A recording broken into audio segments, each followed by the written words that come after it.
Florida Road Tripping. On my channel, I'll be sharing places I travel and visit in Florida and beyond. Hello everyone. In this video, you'll see the Museum of the Apopkans. This is a narrated tour, so sit back, relax, and enjoy. For the first exhibit that we have here, it is our African American exhibit for the Apopka area. The things I like to highlight with this exhibit is Michael Gladden Jr., which is the very top picture. That is the son of Michael Gladden Sr. that owned a convenience store in the Apopka area, which is also right here.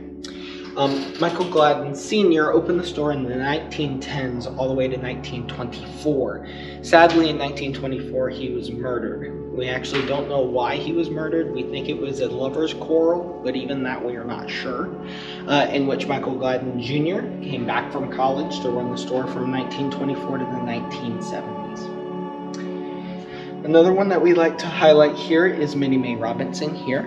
She is a part of a family of 8 in the Apopka area, or was a part of a family of 8 in the Apopka area, and she was unable to read or write until the age of 69 years old. Once she did, she wrote 3 books. So she has one of her books right here. If I very carefully move this, it's right here. And then we are also looking to get either this book or another book here in our museum for people to get, to actually buy. And another highlight here, I'm going to move this. We have a lot of stuff. And so that is going to be the Xanderettes, which is the picture right back there. The Xanderettes was a fast-pitch softball team in the Apopka area in the 1980s. And they were so good, from 1982 to 1983, they placed in the top 15 in the entire nation.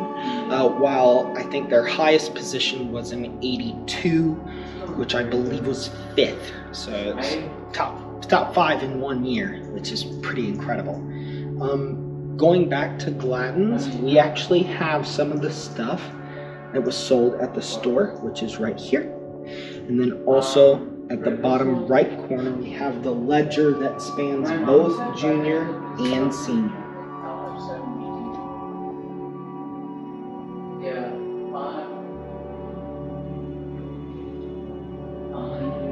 So with our next little exhibit here, we have, of course, the Xanderettes again with the newspaper article.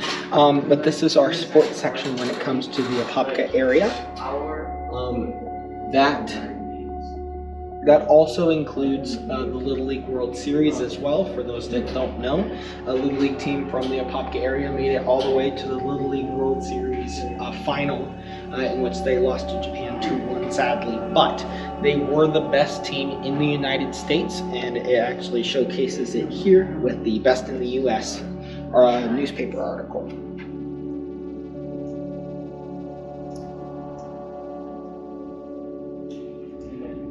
And then we do have some of the cleats from one of the players, which I believe his name was Justin, if I'm not mistaken. And then, of course, a signed picture from the players as well.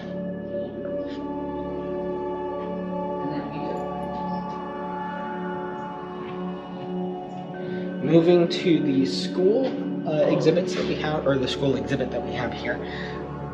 Excuse me.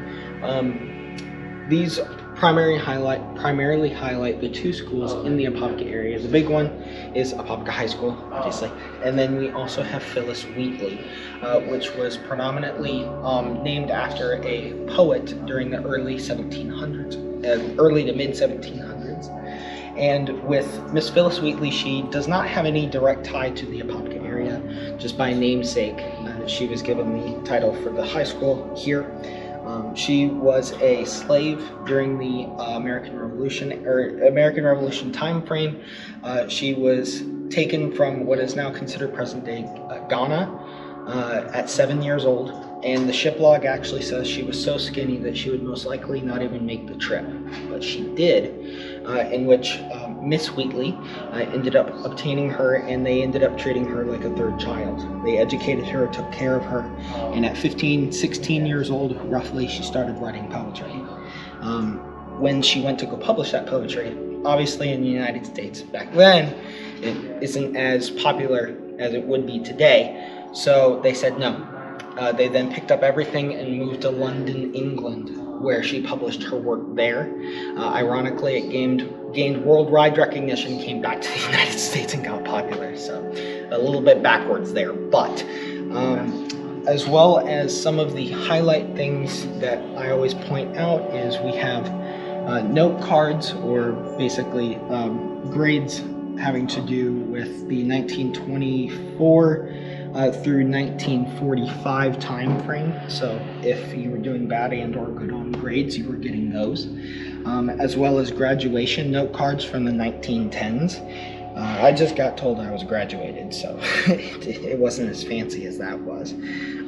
Which also, going on for graduation, this right here is a 1931 memory book, or a yearbook essentially, from the Apopka area.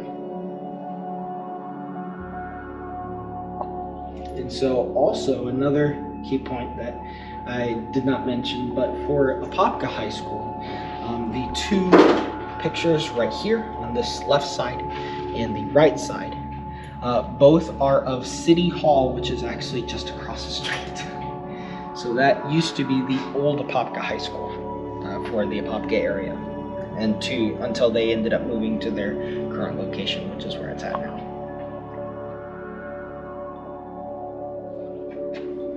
So our next little exhibit that we have here is for the services in particular.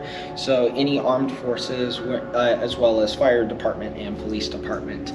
We are going to be expanding this obviously to cater to military specifically, and then fire department specifically, and then police department specifically. But this is the collage of pretty much everything when it comes to that. The two billboards that are here and here primarily have to do with the servicemen lost in between Vietnam and the war in Iraq, if I'm not mistaken. Or it was Desert Storm, Desert Shield. It was, of course, one of the more recent wars. As well as a folded American flag from an individual that served during World War II. And so the main part of the exhibit when it comes to the actual display down here has to do with the fire department here in Apopka, Florida. The fire department itself has been around for a very long time. The town itself developed in 1882, which we can pretty much trace the fire department back as far almost. The closest date that we can get to is 1891 with documentation. But the fire department from that rough time frame to the 1960s was all volunteer. There was not a single paid person until then, in which they hired 6 people on, and that has now grown to over 150 employees and 7 fighter buildings. So it has grown exponentially since then. But an interesting fact about the fire department that not a lot of people know from the Central Florida area is that we were one of the first fire departments to run the ambulance through the fire department before it was actually ran through the funeral home. So that was an interesting thing that not a lot of people know about.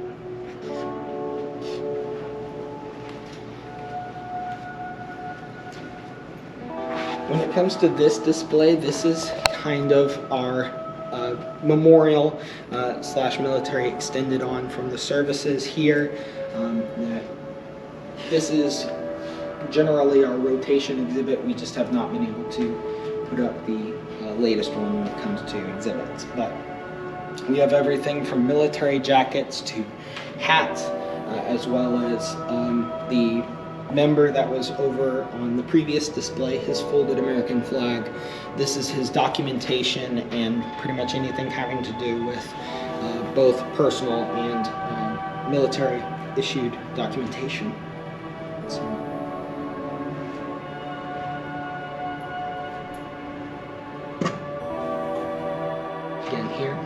This is a small collection of our Piedmont section that we have here at the Apopka Museum. So the town of Piedmont actually predates Apopka itself, but it was in such close proximity that it got lumped into here, obviously. And so with the town of Piedmont, it was just south of here, if you know where the intersection of Piedmont Wakaiwa and OBT 441 is. That's where the settlement was, and this was primarily a Swedish settlement of Swedish people coming to the area looking for work, and they ended up culminating into this town. And so with this building here, I always like to highlight, because that was the basically community center. Marriages, churches, schools, all did their business there, as well as always an interesting thing for me is a Swedish Bible that I still to this day cannot read. So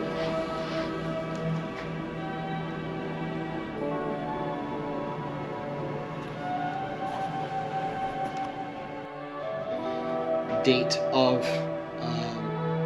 the beginning of Apopka that we have. So this is the map of Apopka, 1887. So about 5 years after the actual town was made. And that was the old town center, which I think looks incredible.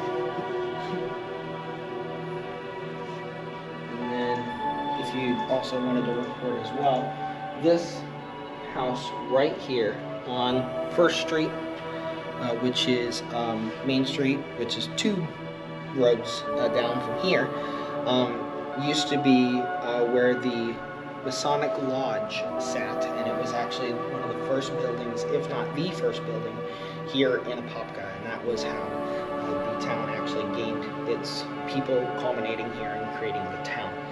Was through this Masonic Lodge, and at one point the Masonic Lodge was dead center of the town. 1 mile in every direction was that Masonic Lodge.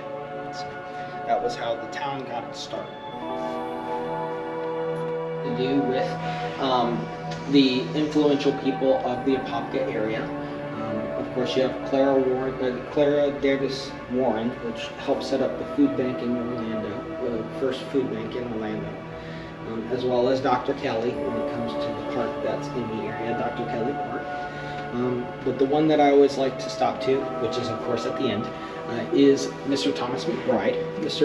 Dr. Thomas McBride was the largest and biggest doctor in the Apopka area, mainly due to the fact he was the only one. So he had to take care of everything, births, surgeries. If it needed immediate medical attention, he most likely took care of it in the Apopka area. Took care of anybody when it came to the 1930s to 1960s was when his practice was at its peak here. Wow. And so, going right behind us, we step back, and this is the early peoples of the Apopka area with the Native Americans. Of course, people do know the Seminole Indians, which settled in this area, as well as the Creeks got as far as South Seminole County and into parts of the Apopka area. But the ones that I always like to highlight here are the Timucuan Indians. The reason I highlight them is because very little is actually known about them. We actually know from historical and oral records that we know some specific ways that they talked, they actually had their dress, how they dieted, specifically eating, but not of their structure when it came to a Native American tribe. We don't know hardly anything about it, and so much so that the name Timucuan actually derives from the Spanish translation of what the Spanish called them, so not even their name is what they actually called themselves. So like, for an example, a lot of people don't know this, but the Creek Indians actually have their Native American name because the Creeks was called by the British. That was their British name. But the Muskogees were their actual name. Oh, wow. So do you have any powwows here in Apopka at all? Powwows having to do with just gatherings for... as far as I'm aware of, no. But that is not to go concrete. I would Right. love to see something Yes. like that. But I don't know of them as of right now. Okay, no problem. Good information. So this is where we start to get into the agriculture side of Florida, where Florida is starting to be settled by the Spanish and then later the English after the Spanish relinquished control of the Florida area. So when it comes to this time frame, a lot of people don't know that Florida had their own cowboys. It was different than Texas though, because in Texas, lassos was king back then, but here, lassos were completely ineffective. Because as you know, if you go into the rural parts of Florida, there's brush, there's trees, Right. everything. It would make a lasso completely ineffective. So what these Florida farmers had to do, or these Florida cowboys specifically had to do, was they used whips. And so that actually brought about the Florida Cracker era. So that is the time frame of this in the Apopka area. Okay. You see the different tools that are around here. And I don't normally tout other museums, but the Orange County Regional History Center has a very good exhibit over the Florida Cracker Boom. Okay, So that's good to know.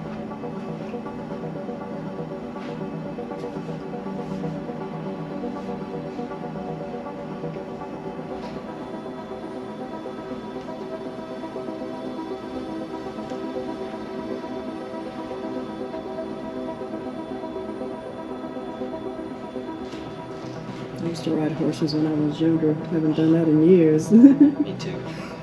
I'm actually from the Midwest, Indiana specifically. Really? Yeah.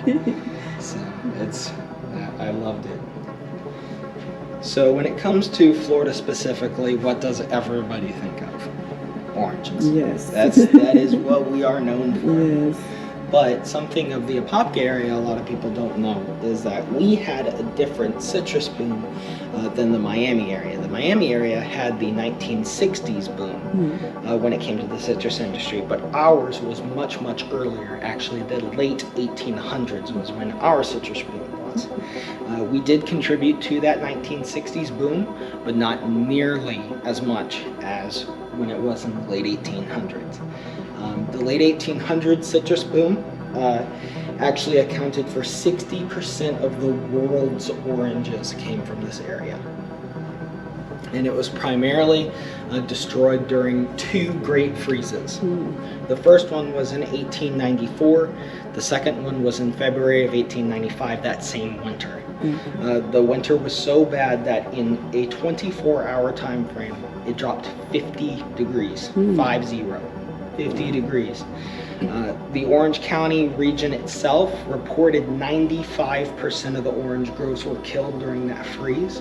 And it was, there was actually another museum that has a picture of a icicle about yay big on a storefront during this time frame when it came to the Great Freeze. And production of oranges in the area was so bad that before the Great Freeze, we were pumping out about 250,000 boxes from this area. After the Great Freeze, it went to 4, just 4 boxes. That was it. And so the citrus area here was really never the same after. Right. Of course, we do still have citrus groves here, but not to the level that it was before. And it actually took 15 years for the orange groves themselves to pick back up in the Miami area. Oh, wow. It was that detrimental. So with that, and the orange groves themselves picking up and moving down to the Miami area, well, towns can't pick up and move as they wish to where they need to go. So we needed another export to help with our booming city at this point. Enter Turpentine. That was actually our next big export when it comes to the Apopka area. And so turpentine is essentially a sappy material that is from pine trees. And so what turpentine did during this time frame was 2 things. One, it was used as a caulking agent or just a addition on ships to make them waterproof, as well as during this time frame there was a fascination of making anything and everything medical. So turpentine was also used as a medicine or a numbing agent when it came to specific pains or anything having to do with surgeries. That's what turpentine was also used for. Sadly, when it comes to the Central Florida turpentine industry, as well as it got up into what is now South Tallahassee, Leon County, there is a bit of a dark cloud when it comes over it, because this was during the time frame of when jailed individuals were used as people that worked in these turpentine camps. One of these cases, I believe his name was Martin Talbert. He was 22 years old. He was traveling from South Dakota down to the Orlando area for a vacation, and he was on the way back home when he was stopped in Leon County, which is where Tallahassee is, because he did not have his train ticket. Now, we don't know if it was any miscellaneous thing or it was disappeared for some random reason that we don't know about. But he was issued a fine, and then if he did not pay that fine, he was going to be jailed. The family ended up sending the money as well as extra for Martin to get home, but that money never arrived for some random reason. Again, we don't know if foul play was considered in it. But the fine was never paid. He was put into jail. So he was then put into a turpentine camp, which is, I believe, on the north side of Gainesville, if I remember my geography correct.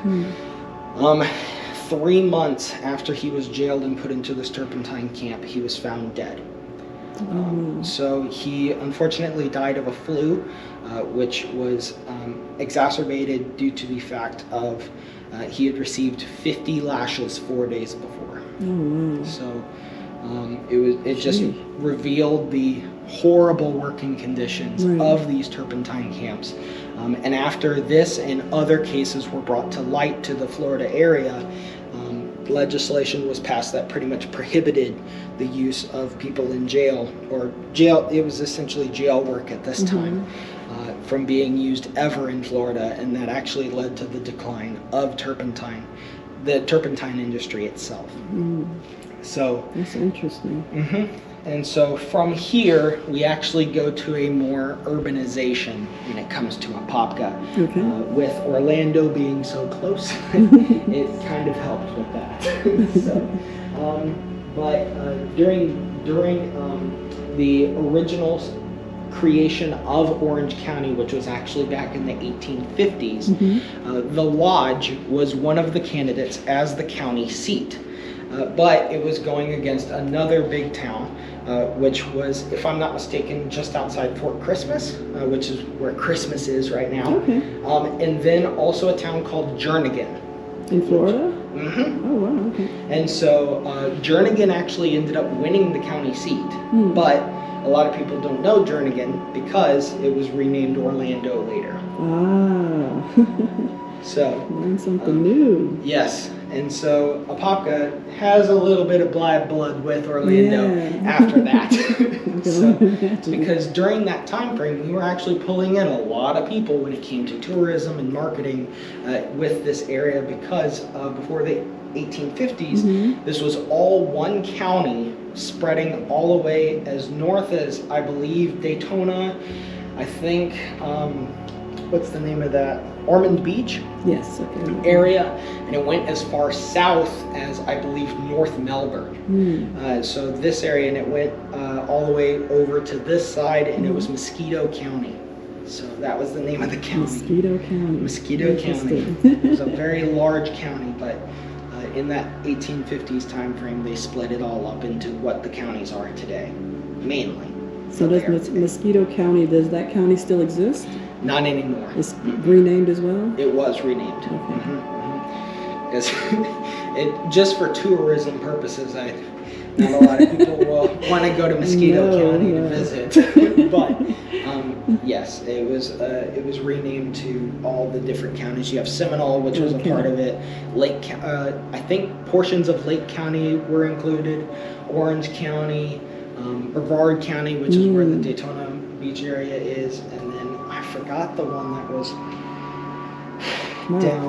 down in the Melbourne region, but if they split it up into all those counties, then that was a pretty large county. Mm-hmm. Wow. Yes, it was massive. It was very large. Mm-hmm. But yes.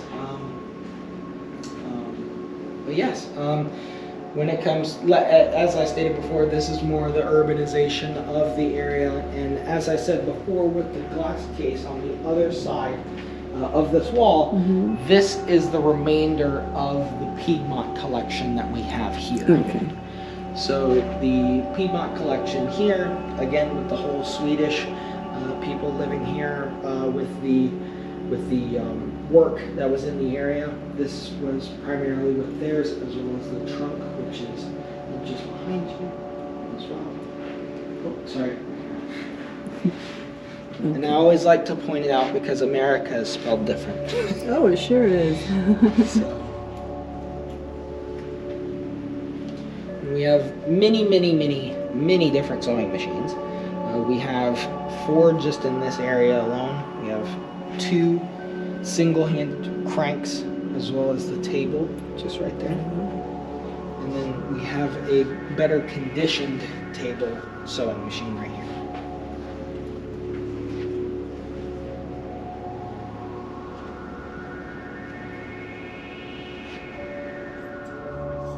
Well, thank you very much for taking me on the tour. I've learned a lot since I've been around. You have a lot of very nice things.